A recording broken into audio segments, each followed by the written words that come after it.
기본소득당 국회의원 용혜인입니다. 오늘 국회에서 통과될 이번 추경안이 본회의에 올라오기까지의 모든 과정이, 그리고 추경안 심사의 결과가 저는 너무나 안타깝고 또 부끄럽습니다.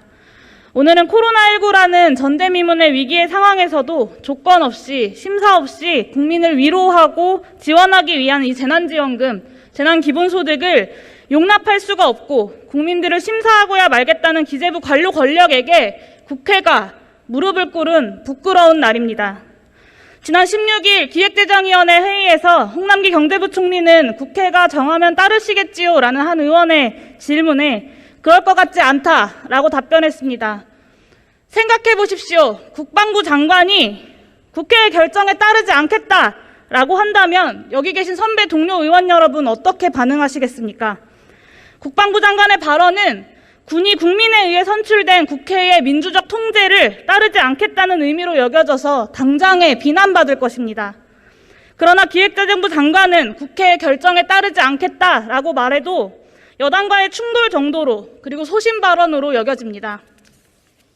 재난지원금 전 국민에게 지급하겠다고 지난 12일 여당과 제1야당의 대표가 합의했습니다. 국민의힘 내부의 반발로 이준석 대표가 한 발 물러서긴 했지만 전국민 재난지원금의 지급의 가능성은 여전히 열려 있었습니다. 그러나 여당과 야당, 국회에서의 논의를 통해서 결정되었어야 할 이번 추경은 사표를 무기로 한 재정당국의 선별에 대한 집착이 승리했습니다. 여당이 야당은 설득했지만 기재부는 설득하지 못하는 총극이 벌어진 것입니다.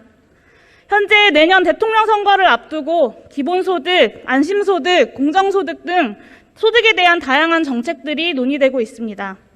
그러나 이렇게 관료들의 고집에 민의의 전당인 국회가 계속해서 무릎을 꿇는다면 대통령 선거 과정에서 대한민국의 어떤 비전이 논의되건 어떤 후보가 대통령에 당선되건 달라지는 것은 없을 것입니다. 덧붙여 재정당국은 작년부터 올해까지 계속해서 재정 건전성을 무기로 국민들을 협박하면서 위기 대응 재정 지출의 규모를 줄이고 또 줄여왔습니다. 여기에 여당과 제1야당도 같은 논리를 이야기해 왔습니다. 재정을 건전하게 하는 가장 좋은 방법은 세금을 충분히 걷는 것입니다. 그래야 빚지지 않고도 국가가 써야 할 곳에 재정을 충분히 쓸 수 있기 때문입니다. 그러나 재정이 제대로 된 역할을 어느 때보다 해야 하는 지금, 여당과 제1야당 그리고 재정당국은 부동산 자산가들의 세금을 오히려 깎아주는 보유세 무력화에 여야 할 것 없이 최선을 다하고 있습니다. 대통령 선거라는 큰 선거를 앞두고 종부세를 내는 부동산 자산가들의 세금을 깎아줘야 그들의 표를 받을 수 있다고 생각하시기 때문입니까? 아니면 서울에 집 한 채씩은 가지고 있는 의원님들에게 종부세 인하가 이해관계가 걸린 문제이기 때문이십니까? 부동산 자산가들이 내고 국민들을 위해 쓰여야 할 세금은 깎아주면서 국민들을 위해 재정을 쓰는 일에는 재정 건전성을 이유로 재정 지출의 규모를 줄이고 또 줄이는 이 국회와 정부를 오늘 본회의 회의록에 꼭 남기고자 발언대에 올랐습니다. 마지막으로 추경심사의 결과도 안타깝습니다. 오늘 증액된 1.9조 중 1조 국고채 이자 상환액을 조정했습니다. 1.1조 원 선별해야 해서 필요했던 캐시백 예산을 돌리고 심사 행정비용에 더해서 이자 상환액을 조정했다면 충분히 전국민 재난지원금 가능했습니다. 이 88%라는 결과가 정말 필요한 곳에 두텁게 지원하기 위한 선별이라고 국민들에게 설명하기에 부끄럽지 않으십니까?